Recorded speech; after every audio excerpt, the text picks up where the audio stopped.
Cela se passe dans un bois près de Hauteville-Lonne. Si l'on regarde entre les troncs, entre les branches, entre les feuilles, on la devine petit à petit, la chapelle de Mazières. Plusieurs hypothèses entourent sa création. Certains parlent d'une apparition de la Vierge près du site.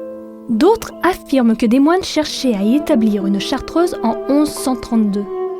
D'autres encore pensent que la chapelle fut érigée au XIIe siècle par la fille du duc de Savoie pour assurer la protection de son époux parti en croisade. Peu de traces dans les archives, peu de documents historiques, pas de recueil de témoignages. Dans ces conditions, difficile de savoir où est la vérité. Ce qui est sûr, c'est qu'à l'intérieur, sa simplicité touche.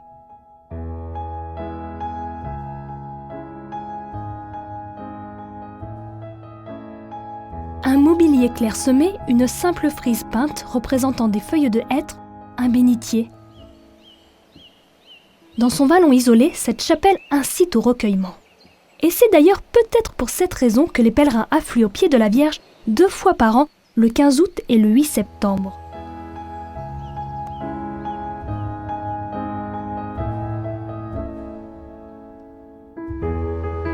Mézines est un autre lieu qui invite à la quiétude, tout près, à quelques centaines de mètres.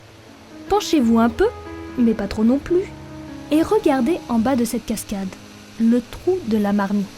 Les eaux du bief de Mélogne et du ruisseau d'Étailly passent sous la route qui lie Hauteville au col de la Rochette et se jettent ensuite en cascade.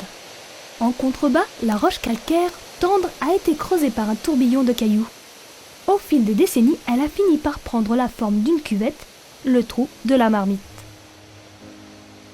Alors ça y est, le mystère est en partie levé.